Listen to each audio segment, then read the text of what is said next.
Olá, eu me chamo Icaro Ferreira, eu sou acadêmico de Psicologia do 7º semestre na Universidade Federal do Pará. Eu vou falar do trabalho e avaliação neuropsicológica da apraxia da fala, como o diagnóstico diferencial em uma criança com hipótese de autismo. Esses são os aspectos que vão ser abordados durante a apresentação, e o nosso trabalho foi realizado no Hospital Bettina Ferro, no Ambulatório de Neuropsicologia Infantil, durante o segundo semestre do ano de 2020. O ambulatório é coordenado pela professora doutora Carla de Cássia Carvalho Casado e tem a mim como bolsista de extensão. O objetivo do nosso trabalho é relatar o caso de uma paciente diagnosticada com apraxia da fala, mas que foi encaminhada ao ambulatório com hipótese de transtorno do espectro do autismo e transtorno de linguagem.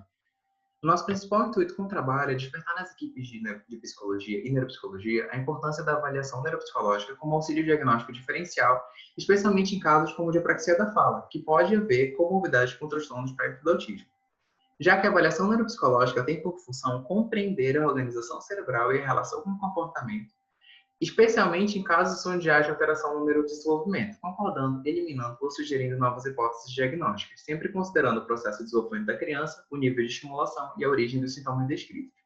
A apraxia da fala é caracterizada pela limitação na linguagem e a dificuldade de executar e planejar ações sequenciadas utilizando a musculatura do trato fonoarticulatório, em função, apresentando, portanto, dificuldade para a produção de fonemas e palavras. Algumas vezes, esse diagnóstico associa-se ao de autismo, em função da limitação da linguagem. Entretanto, também são critérios diagnósticos para autismo, comportamento, a prejuízo no comportamento social e padrões restritos e repetitivos de comportamento. Nosso estudo é baseado em evidências teórico-práticas, utilizou prontuários de pacientes desavaliativos e tem um ambulatório de neuropsicologia como cenário. Nossa paciente vai ser chamada de LB, tem 7 anos, de sexo feminino, e foram necessárias 5 consultas de 1 hora de duração para que fosse fechado o diagnóstico. A queixa principal na anamnese era o atraso na linguagem, a impulsividade, a baixa concentração e o isolamento social. E esses sinais são descritivos e sugerem possível quadro de transtorno de linguagem, ainda mais considerando que as primeiras palavras foram percebidas aos 24 meses e frases aos 36 meses. Para realizar a avaliação, foi necessária uma ficha de anamnese, a escala de comportamento Children Behavior Checklist, de idade de 6 a 18 anos, que foi respondido pela mãe biológica, o teste não verbal de inteligência SOR, 2,5 a 7 anos, matrizes progressivas de Raven, teste de habilidades e conhecimentos para alfabetização, observação lúdica e instrumentos psicopedagógicos para avaliação de comportamento e linguagem. Os resultados da avaliação sugerem, dividindo ela em partes, começando pela avaliação cognitiva, que, a partir dos instrumentos que foram utilizados, a paciente demonstrou desempenho cognitivo adequado, evidenciando a habilidade preservada quanto a raciocínio abstrato e concreto, ainda que apresente certa dificuldade para realizar tarefas que exigem identificação de relações mais complexas a partir de estímulos visuais, como percebido com um desempenho um pouco inferior no instrumento matrizes progressivas de Raven. A avaliação de comportamento, que foi respondida pela mãe por meio da escala, demonstrou que a criança possui comportamento similar ao de outras crianças com a mesma idade. A mãe também relatou presença de amigos e manutenção de contato com esses amigos fora da escola. Descreveu o desempenho da criança escolar como relativamente adequado, e nas escalas orientadas pelos critérios DSM, as pontuações da criança estavam classificadas como normal.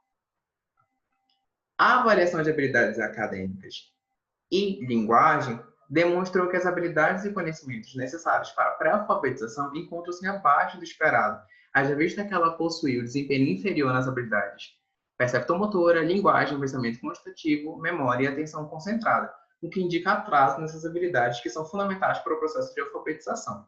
Qualitativamente, demonstrou o uso espontâneo da linguagem, apesar da fala ser marcada por distorções e substituições aparentes. Também demonstrou prejuízo nas habilidades de atenção, planejamento e consciência fonológica. Os déficits na habilidade de nomear verbalmente figuras foram percebidos através de outras atividades qualitativas. Portanto, apesar das semelhanças no que tange na produção de sons da fala e alterações, crianças diagnosticadas com transtorno do espectro do autismo apresentam também prejuízos na recepção e abstração da linguagem, enquanto aquelas com apraxia da fala apresentam dificuldades nas funções executivas no planejamento de atos motores orais, apesar de consciente do conteúdo que deseja comunicar. Isso é, no caso relatado, a criança apresentou desordem na programação ou planejamento dos movimentos sequenciais de fala, erros articulatórios inconsistentes, predomínio nas alterações dos domínios fonético, fonológico e prosódico, além de diferença significativa em relação à produção da fala automática e emissões voluntárias intencionais, não apresentando comunicação não verbal anormal ou presença de padrões restritos e repetitivos no comportamento, e interesses ou atividades sintomas diagnósticos do transtorno espectro autistivo.